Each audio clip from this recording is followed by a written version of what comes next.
I don't know how many of you noticed that all of the songs today began with or ended in the letter 1 or number 1. Did you notice that? Mr. Washburn coordinated that. Today is the first. So you'll notice it on the last song now because I mentioned it, but all the other ones ended in the number 1.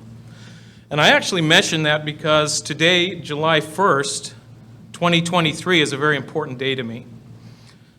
2 years ago to the day, July 1st, 2021, was the last time that I spoke with my mother. She died 4 days later, July 5th, very suddenly. And I know many of you have received calls from your mother saying happy birthday. Well, on July 1st, 2021, as she had done for decades before, she called and said happy birthday to me. Only problem with that is my birthday is September 8th. She did not have dementia. She was there at my birth. I know this. And she does remember that September 8th was my birthday. Now, why should she get that wrong? Or did she get it wrong? There was a very specific reason why she told me that. Happy birthday. It was out of respect of someone that I actually look exactly like. My voice is exactly like his. Everything about me is exactly like him, but I never met him. That was my father. My father died before I was old enough to even know him, and he was actually killed, hit from behind by a car. And so, very tragic. I grew up without ever meeting this man at all, and yet I'm exactly like someone to the detail that I never met.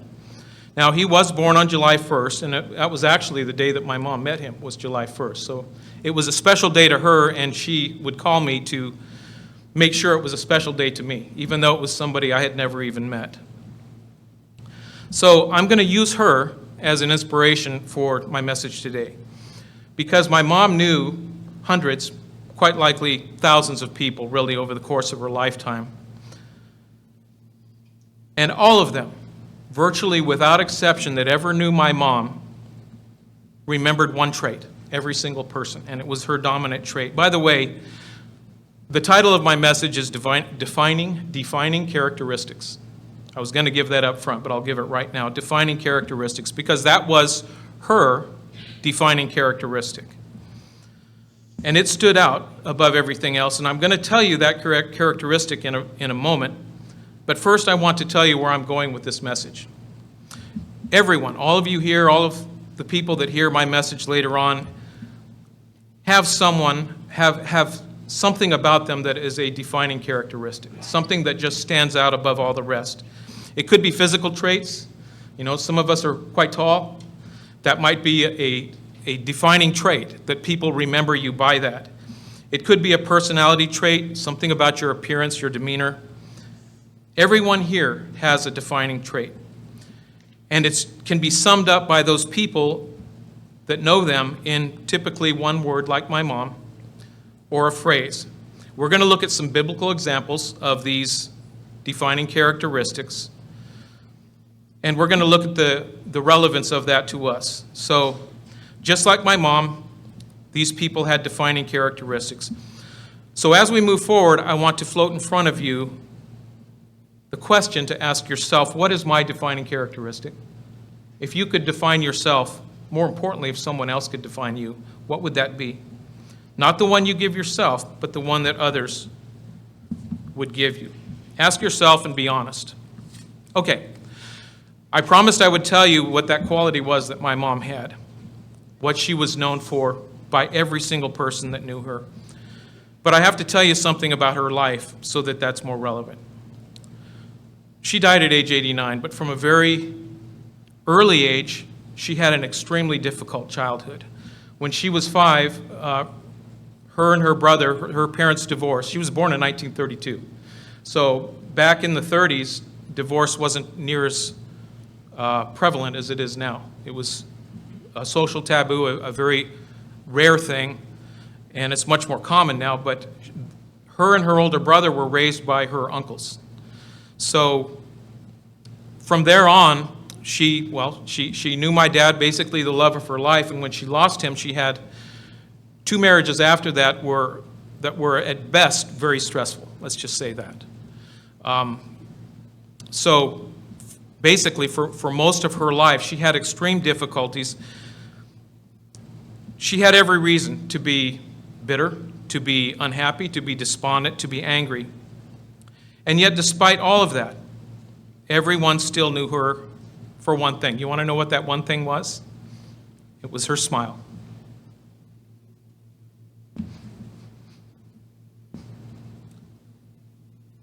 So despite the tragedies and struggles that she had, and there were many, she had a smile for everyone all the time, regardless of what she was going through, a lot of difficulties.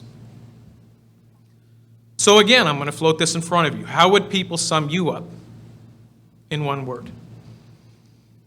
So our journey here is very short, as we all should be aware of, and how we affect others reaches into eternity. So relationships are brief, but they're very important. So my mom, again, touched everyone, every single person that she met. That was her defining characteristic. So let's look now at some defining characteristics in the Bible, all right?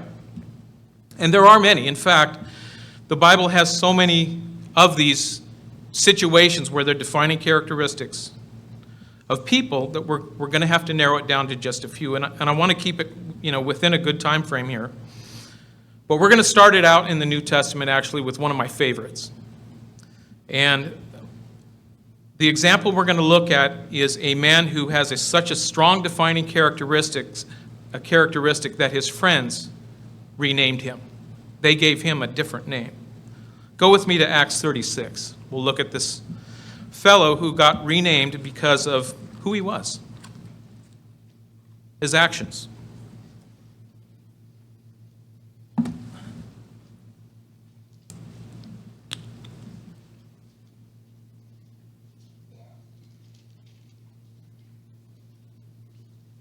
Acts 4:36. And Joseph, who was also named Barnabas by the apostles.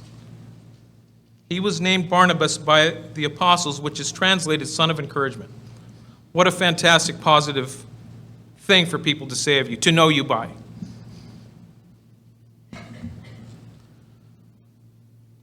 Have you ever needed encouragement? I know I have. I've reached out to others with varying results, hoping to receive encouragement. We've all needed it. We've all needed it from time to time, but wouldn't you like to have a friend like Barnabas during those hard times? Wow, wouldn't that just be fantastic to have someone you could pick up the phone and say, look, I need encouragement. How about if people defined us as encouragers? Wouldn't that be great? They called us up for encouragement. Let's look at some other people in the Bible who could be summed up in a very small, short phrase. In fact, I'm going to ask you. Again, we're summing up someone's life, basically their essence, all that they have done, who they are in one short description. I'm going to say the nickname. I want you to tell me who it is. A man after God's own heart. Everyone knows it. This is, of all the things he did, and we read a lot about his life, he had his difficulties, he had his strengths, but he was known as a man after God's own heart. Let's look at this example. 1 Samuel 13, we're going to look at verse 14.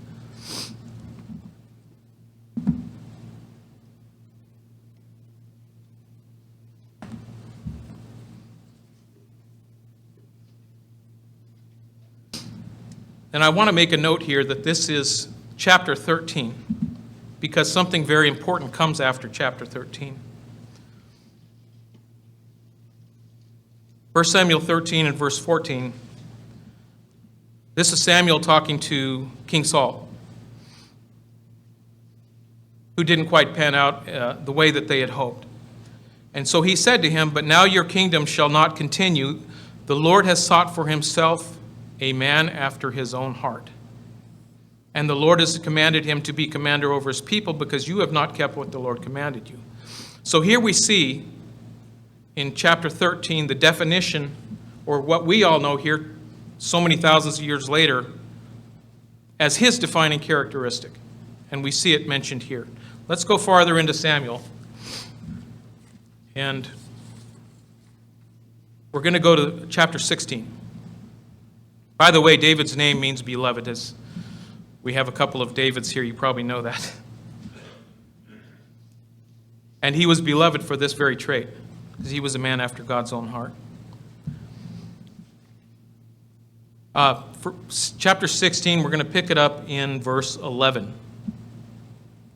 Let me get to it. No? Let's see. Oh, I see. Here we go. Thank you for bearing with me here. In verse 11, and Samuel said to Jesse, "Are all the young men here?" Then he said, "There remains yet the youngest, and there he is," meaning he's off keeping the sheep. And Samuel said to Jesse, "Send and bring him, for we will not sit down till he comes here." So he sent and brought him in. Now he was ruddy with bright eyes and good looking, and the Lord said, "Arise, anoint him, for this is the one." Verse 13, then Samuel took the horn of oil and anointed him in the midst of his brothers, and the Spirit of the Lord came upon David from that day forward. So Samuel arose and went back to Ramah. So, do you notice what happened here in the sequence? He was a man after God's own heart before chapter 16 came along, before the anointing. He had a nature already of loving God. And that's why God chose him for this purpose and anointed him. He had shown himself, his defining characteristics. In fact, let's look at some of those defining characteristics that he had. Let's go to let's see. We're going to look at chapter 16 and 16 through 18. So let's page over here, I think. I'll be beginning down here. Let our master now command your servants who are before you to seek out a man. This is when Saul was having the difficulties, right? He was plagued by a bad spirit, who was a skillful player. So here's one of the attributes that he had. He was a skillful musician. Skillful player on the harp, and it shall be that he will play, and with his hand, when the distressing spirit from God is upon you, you shall be well. So Saul said to his servants, "Provide me now a man who can play well, and bring him to me." Verse 18, then one of the servants answered and said, "Look, I have seen a son of Jesse the Bethlehemite who is skillful in playing." In other words, he's a good musician. This is one of his attributes. A mighty man of valor. He had courage, as we know when he slayed the giant. A man of war, prudent in speech, and a handsome person. And the Lord is with him. So these are attributes that other people would notice David by. Our actions define us, not our thoughts or our wishes. It's our actions. And we're here for a very short time. So let's look at some other examples of people who made decisions, acted on those decisions, and then became known by their actions. And in these cases, many cases, they've affected millions of people, even nations. Let's look at a defining characteristic, because we have to throw it in there, that is negative. And it's actually right here in 1 Samuel. Let's go to chapter 25 of 1 Samuel. We'll look at a negative characteristic that is spoken of by the person that actually knew him the best. 25 verse 3, the name of the man was Nabal, and the name of his wife Abigail, and she was a woman of good understanding and beautiful appearance. But the man was harsh and evil in his doings, and he was of the house of Caleb. So he was known as a harsh and evil man. Let's go to verse 17. Same chapter, verse 17. Now therefore, no one consider what you will do, for harm is determined against our master, against all his household, for he is such a scoundrel. These are what his whole household knows him to be, as a scoundrel. And I have the New King James here. For he is such a scoundrel that no one can speak to him. One cannot speak to him. Verse 25, here kind of is the crux of it.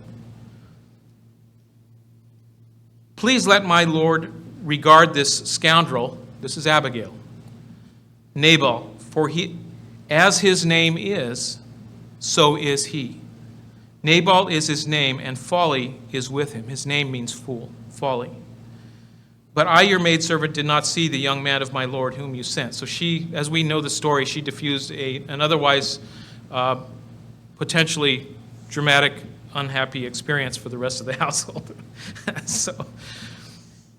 But she was the one that knew him best. This is how the person closest to him and all that knew him would define him. This was his defining characteristics. So I got another one for you. Who does God call a righteous man, perfect in his generations? Thank you. Whoever said that. Let's go to that thing. We'll read that. Let's go to that. Let's see. Genesis 32:28. We'll read about this person that we're all related to distantly, who God called a righteous man.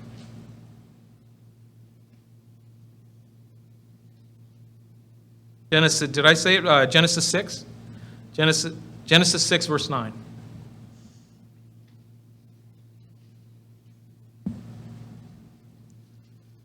This is the genealogy of Noah. Noah was a just man.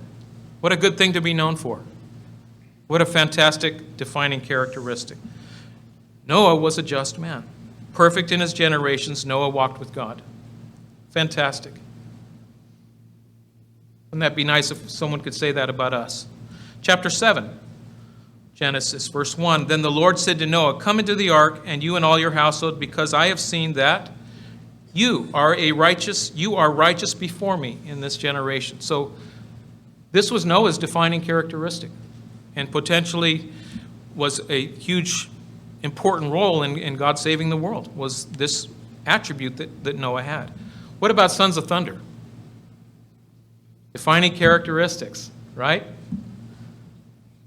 James and John. Let's go to look at that then. Mark 3.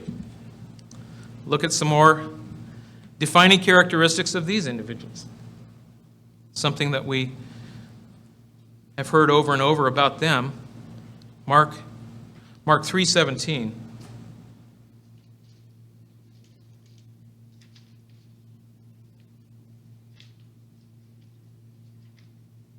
James the son of Zebedee and John, James and John, the brother of James, to whom he gave the name Boanerges. That is, I believe it's Chaldean, that's this particular name, but it means sons of thunder. And in its original translation, it's sons of commotion. Not necessarily positive. It was considered back then to be an epithet, actually. So thousands of years later, we know when we hear sons of thunder who we're talking about. Now, the next thing I want to say is that names can be changed. And we're going to look at a few of those. Just like Joseph, right? Joseph became Barnabas because of things that he did, his actions, son of encouragement. We're going to look at some Bible names that have changed, and they reflected their defining characteristics. So let's look first at a man whose name means supplanter. We're going to look at Genesis 32. We're going to go back to Genesis. His name meant supplanter, but it got changed. It got changed. Genesis 32:28.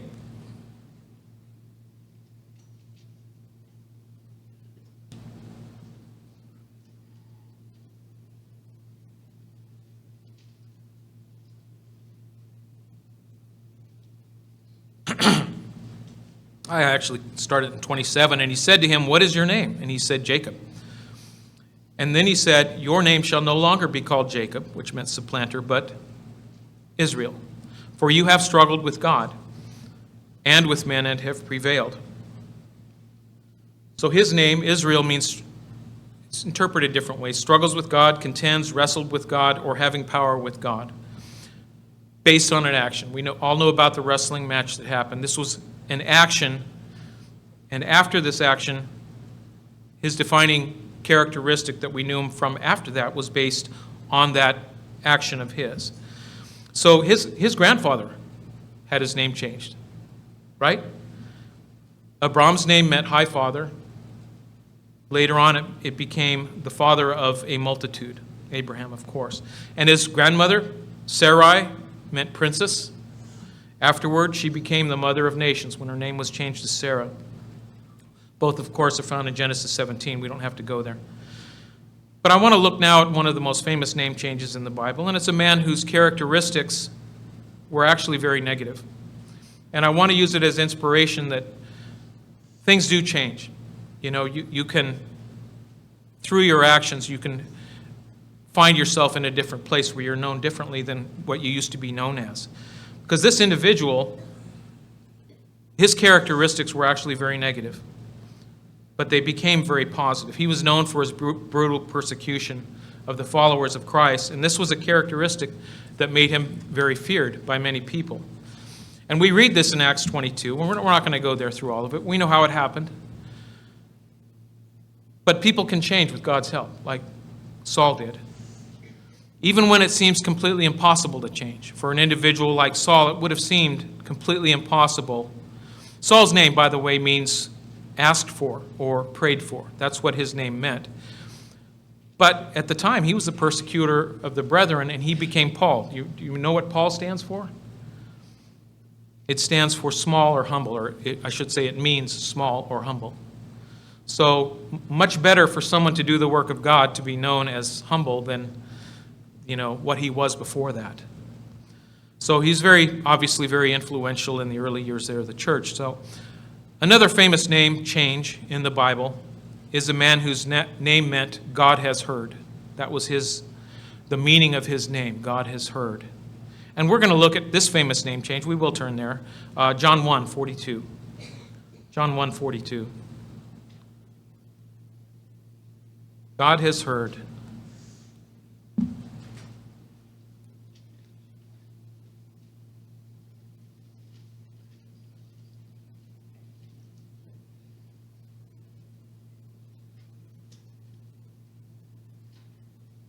We're going to actually look at this individual in two different gospel accounts.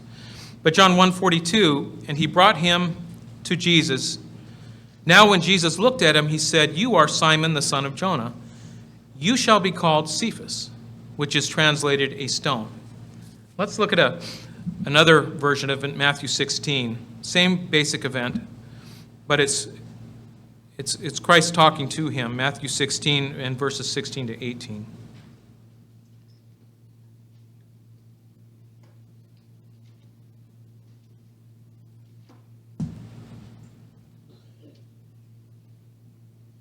And Simon Peter answered and said, verse 16, "You are the Christ, the Son of the living God."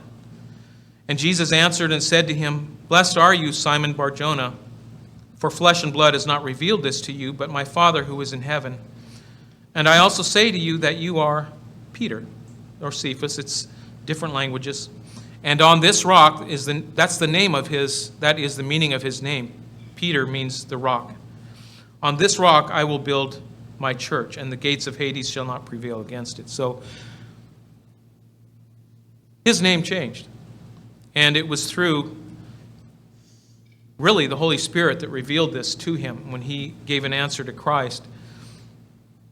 Christ wanted to be sure that the foundation moving forward was based on someone that knew that he was God in the flesh. Okay. So these were all name changes that were given to people, mostly given to them by God, except for Barnabas. These were all based on events, actions that took place during their very brief sojourn on planet Earth.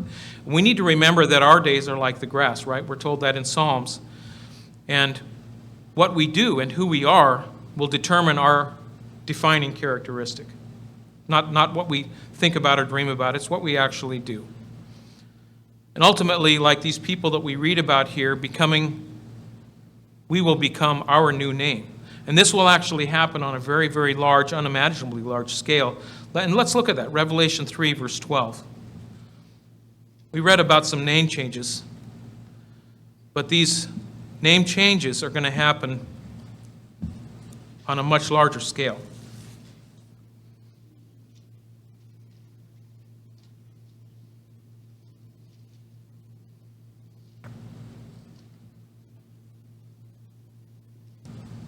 Revelation 3, verse 12. He who overcomes, I will make him a pillar in the temple of my God. And he shall go out no more, and I will write on him the name of my God, and the name of the city of my God, the new Jerusalem which comes down out of heaven from my God. And here we go. And I will write on him my new name. He who overcomes, that's us. We're all going to get new names. Now, as I mentioned near the beginning of my message, everyone has a defining characteristic. That if someone else were to be asked, what stands out the most when you think of this person, what would it be? Now, it could be physical traits. It could be appearance or demeanor. It could be a personality trait. But everyone here, and again, who hears this message, is someone who deals with other people. And you can be summed up by those around you, and you can look around and think of how you would define the people that you meet. How would you define them if you were to shrink it down? So, once again, I'm going to say, ask yourself, what is your defining characteristic? Not the one you'd give yourself, but the one that others would give you. Remember, the hardest person to be honest with is always ourselves. Always. So my wife said, I told her my subject here a week or two ago, and she suggested that I give you homework. And when she told me what the homework would be, I'm a little reticent to give it to you as homework, and I'm going to just throw it out there. It could cause arguments or resentments. I don't know, but ask your spouse, ask someone close to you, what do you consider my defining characteristic? If you dare. I mean, it might be different than what you would say. This is my defining character. Last night, I actually asked my wife, yesterday, I said, since she had given this as a homework, I said, well, what's my defining characteristic? And she told me. And fortunately for me, it lined up with what I would have named myself. It wasn't something dramatically different. So anyway, let's see. So if it's something you don't like, as long as you're still alive, you can change that. You can change it, right? As long as you're breathing air, you can change that defining characteristic. So just like Saul did, became Paul. So it starts with something small, like your thoughts. And you remember the whole, and I love this way of looking at it. You change your thoughts, you'll change your actions. You change your actions, you'll change your character. You change your character, you'll change your destiny. So that's kind of where this whole defining characteristics subject is moving, that you can change your destiny by changing those characteristics that are a result of your thoughts. And just as with Saul being changed to Paul, we must be small and humble in our own eyes.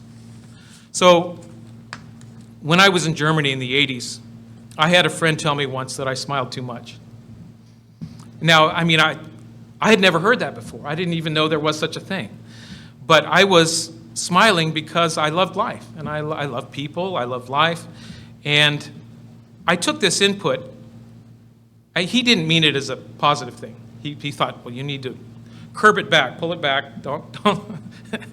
And but I took it, and I think he kind of meant it as a discouragement, but I took it as a very high compliment. And years later, I thought, well, clearly I'm my mom's son. That if I could always have a smile like she did, well, that's all the better. So I took it with a grain of salt, and it didn't slow me down. I still enjoyed all my time and had a big grin on my face for the most part. But we all have an effect on people, and they would all be able to define us, again, in a small number of words. Ask yourself the question, what would that be? Would it be, say, according to the fruits of the Spirit that we find in Galatians 5:22? Would those be traits that someone could look at us and say, oh yeah, well, or would it be what comes before Galatians 5:22? Because there's all the negatives listed before there. We certainly wouldn't want to fit into that category. So, would it be your generous smile that was given freely to all? Ask yourself and be honest. The hour is getting late.